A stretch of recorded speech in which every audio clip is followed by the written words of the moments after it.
l'invité de la matinale. KTO Radio. Bonjour à tous. Il y a un an, jour pour jour, le 8 mai 2025, montait dans le ciel romain la fumée blanche après 24 heures de conclave et nous entendions le cardinal Mamberti annoncer « Habemus Papam ». Léon XIV apparaissait ainsi au balcon de la basilique Saint-Pierre. Alors que peut-on dire de cette première année du premier pape américain de l'histoire de l'Église ? On en parle ce matin avec Philippine de Saint-Pierre, journaliste accréditée permanente au Vatican et directrice générale de KTO. Bonjour Philippine. Bonjour Honorine, bonjour à tous. Alors vous étiez bien sûr à Rome au moment de l'élection. Quel souvenir personnel gardez-vous de ce 8 mai 2025 ? D'abord, la surprise que ce fut si court, à vrai dire, on ne s'attendait pas à un conclave long, mais on s'attendait quand même plutôt à ce qu'il y ait encore 2 ou 3 tours avant la fameuse fumée blanche. Donc c'était ça la première surprise. Et puis après, évidemment, ce sont des moments assez uniques, à la fois personnellement, mais professionnellement, de devoir réagir tout de suite. Donc on a le cœur qui bat un peu vite quand le protodiacre annonce le nom de celui qui a été élu par ses pairs, en se disant est-ce que je vais bien comprendre le nom et est-ce qu'on le connaît ? Est-ce qu'on va pouvoir partager avec les gens quelque chose de son histoire, de son profil ?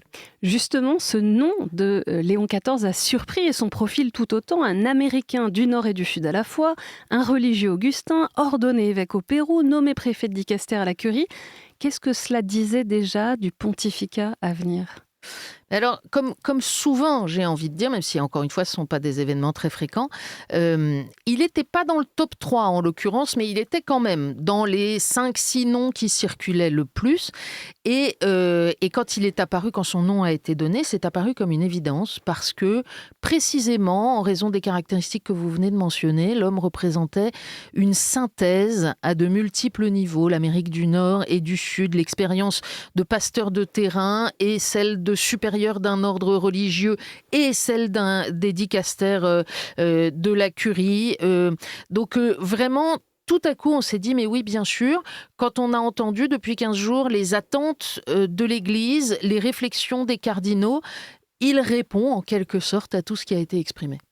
Dans ses tout premiers mots, il a parlé de la paix et puis ensuite d'une paix désarmée et désarmante. Est-ce que c'est une clé de lecture durable ? C'est l'ADN du pontificat et de fait c'est un peu le cas pour tous les papes de l'époque contemporaine. Le « N'ayez pas peur » de Jean-Paul II, l'ouvrier simple et humble dans la vigne du Seigneur de Benoît XVI, l'évêque qui demande la bénédiction à son peuple pour le pape François.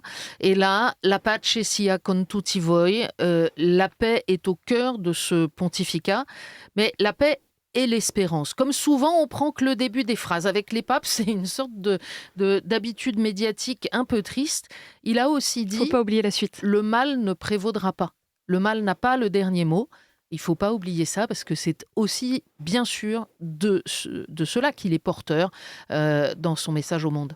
Dans ces premiers mois, cette première année de pontificat, Léon XIV insiste sur une gouvernance plus collégiale, plus synodale profondément. Concrètement, est-ce que ça change l'exercice du pouvoir à Rome et est-ce que c'est une manière de répondre aux critiques sur la centralisation du pontificat précédent ? Il y a plusieurs choses en réalité. Il y a d'abord la démarche de synodalité qui a été engagée sous le pontificat de François et dont on sent que Léon veut la poursuivre. Il l'a confirmé. En l'articulant avec la collégialité. C'est-à-dire, pour faire très court évidemment, pardon aux ecclésiologues qui nous écoutent, mais la synodalité, c'est tout le monde ensemble. La collégialité, ce sont les évêques et les cardinaux entre eux, par exemple, parmi les évêques, qui sont appelés par la nature même de leur mission à exercer un conseil particulier auprès du pape. Et on sent que le pape a le désir de poursuivre dans cette articulation synodalité-collégialité. Et puis, ça répond aussi à des demandes qui ont été faites avant le conclave et qui ont beaucoup émergé dans les réflexions préparatoires des cardinaux, à la fois par le fait qu'ils avaient besoin de se réunir tout simplement pour pouvoir exercer leur mission. Ils ne se connaissaient pas en réalité quand ils sont arrivés en avril 2025 à Rome, pour la plupart d'entre eux.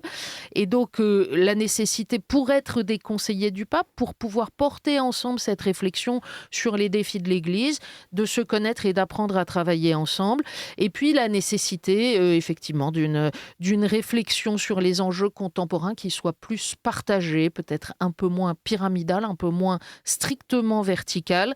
Et il se trouve que ça rejoint l'expérience religieuse de Robert Francis Prévost, parce que dans une congrégation religieuse, le prieur général, quel que soit son nom et quelle que soit la congrégation, jamais il ne gouverne tout seul. Il y a toujours un conseil, et même à l'intérieur d'une abbaye, d'un couvent, d'une communauté religieuse, il y a un conseil. Donc c'est quelque chose qui fait partie de son habitus dans l'exercice de la gouvernance et que l'on constate depuis qu'il est pape, puisque, par exemple, au premier jour après la fin du calendrier imposé par l'année sainte, qui s'est terminé le 6 janvier, donc au tout premier jour ensuite, le 7 janvier, le pape a convoqué les cardinaux pour réfléchir avec eux. Comment est-ce que vous caractériseriez son rapport, le rapport de Léon XIV à l'héritage du pape François ? Oh, eh bien, c'est lui, moi, c'est moi. Il y a quelque chose comme ça. Pardon pour la trivialité de la formule, encore une fois, mais on sent que il est tout à fait sensible et il assume l'héritage du pape François dans un certain nombre d'intuitions prophétiques que François a portées. La nécessité d'une église en sortie, pour reprendre des expressions qu'on a beaucoup entendues pendant 13 ans. L'attention aux plus pauvres, mais enfin l'option préférentielle pour les pauvres, elle date pas du pontificat du pape François. Il faut relire quelques textes constitutifs à l'Église, oui. Donc on sent que c'est un héritier qui assume l'héritage, mais qui l'assume avec ce qu'il est lui. Voilà, pour résumer ma pensée. Et ce qu'il est, lui, ça n'est pas le pape François. Il a un autre parcours culturel, il a une autre histoire familiale, il a une autre histoire religieuse. C'est un fils de Saint Augustin et donc particulièrement attaché à la rencontre avec le Christ, à l'amitié et à l'unité, qui sont des traits dominants aussi de son exercice de la responsabilité. Par ailleurs, on peut dire qu'il a été en fonction les 3 années précédentes à la curie romaine en tant que préfet du dicaster pour les évêques, qui est un des plus importants à Rome, qui est celui qui propose les noms au pape pour nommer les évêques dans le monde entier. Donc c'est pas rien. Et en même temps, ça lui donne une très très bonne connaissance de la réalité des églises locales. Mais en étant préfet de dicaster, il a aussi vu ce qui n'avait pas été au bout dans la réforme de la curie, ce qui constituait des blocages un peu structurels sous le pontificat précédent. Et il a à cœur, on le voit, d'exercer d'une autre manière, en impliquant sans doute beaucoup plus, là aussi, les collaborateurs du pape que sont les collaborateurs des différents dicastères, précisément, des différents ministères du Vatican. Philippine de Saint-Pierre, si vous deviez retenir 2 ou 3 moments forts de cette année passée, cette première année de pontificat, lesquels choisiriez-vous ? Mais c'est difficile. D'abord, c'est toujours difficile parce que c'est toujours un peu artificiel de faire ça. Pardon. Mais c'est difficile surtout parce que dans cette première année de pontificat, il y a 2 années. Les 6 premiers mois du pontificat, le pape Léon XIV a dû, mais il l'a fait avec tout son être, se mettre dans des chaussons qui n'étaient pas les siens. Pourquoi ? Parce qu'on il a était assumé en le pleine calendrier année sainte, déjà, oui, en plein jubilé. Tout le calendrier était écrit avec de très très nombreuses audiences jusqu'à la fermeture de la porte sainte du 6 janvier. Et donc il y a vraiment pour moi 2 années, la liberté de l'agenda de Léon XIV, elle a commencé le 7 janvier, pas avant. Alors cela dit, on a quand même appris à le découvrir au fil des mois. Bien sûr, d'abord le jubilé des jeunes, où on voit un homme posé, calme, doux, discret, et en même temps joueur. Il attrape les peluches au vol. On sent qu'il a dû pratiquer le baseball un petit peu dans sa jeunesse, ou le basket. Et il n'hésite pas en anglais à parler avec ses jeunes de manière très directe. Il nous donne quelques indications pastorales aussi. On sent que c'est un bon coach. Il parle avec les jeunes de manière très directe, très sympathique. Puis l'anglais est une langue facile aujourd'hui pour la communication. Mais il le fait avant la messe, après la messe, jamais pendant la messe. Pendant la messe, il est là, il célèbre l'Eucharistie et tout le monde doit être avec lui, tendu vers le mystère qui est célébré. Donc voilà, on a découvert cette pédagogie. Pour moi, ça reste un des premiers moments en juillet dernier. Bien sûr, le premier voyage, même s'il n'était pas écrit pour lui, mais tout de même, cette récitation du credo à Nicée, ça reste un moment important. Puis la joie des Libanais aussi, même si hélas, elle est largement retombée depuis. Et puis la fermeture de la Porte Sainte, et puis ce grand voyage en Afrique qui a été quand même ces dernières semaines le moment de la révélation de la carrure du pape Léon XIV. Le pape s'est aussi retrouvé au cœur des tensions géopolitiques, notamment avec Donald Trump. Est-ce que c'est nouveau pour un pape et qu'est-ce que ça révèle du positionnement de Léon XIV ? Alors, c'est pas nouveau du tout, mais notre époque aime bien croire que tout commence avec nous chaque matin. Non, c'est pas nouveau du tout. Le pape, combien de divisions, ça n'a pas été adressé à Léon XIV et ça date pas d'hier. Le bras de fer entre Jean-Paul II, le général Jaruzelski et derrière l'Union soviétique, ça date pas non plus d'hier matin. Donc non, ça n'est pas nouveau. Le pape est une voix et une voix qui exprime une conscience morale pour le monde. Donc évidemment, il dérange les pouvoirs en place, et certains d'entre eux s'attachent à répondre ou à se situer en fonction de cette parole ou à s'opposer à cette parole.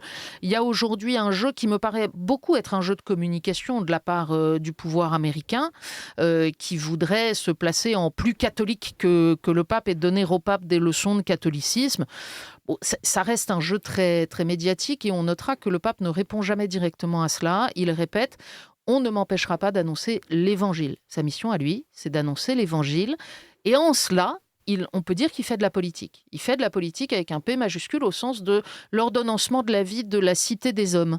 Le combat pour la justice, le combat pour la paix sont des sujets politiques, mais ce sont des sujets sur lesquels le pape doit parler, parce que l'évangile nous l'impose.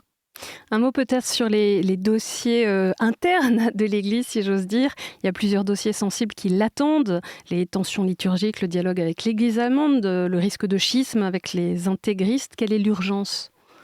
L'unité, ça fait partie de son charisme, ça fait partie de son histoire et ça fait clairement partie de son désir de servir l'Église. C'est par ce biais-là et c'est dans le ministère du pape. Et puis, Philippine, pour terminer, quels sont les prochains grands rendez-vous à suivre ? Écoutez, il y en a pas mal qui arrivent au-delà de cette célébration de l'anniversaire du pontificat au sanctuaire marial de Pompéi. Il y a déjà un prochain grand voyage du 6 au 12 juin en Espagne, y compris aux Canaries avec la question des migrants en Méditerranée. Il y a un nouveau rendez-vous des cardinaux fin juin à Rome, un nouveau consistoire pour réfléchir, travailler ensemble.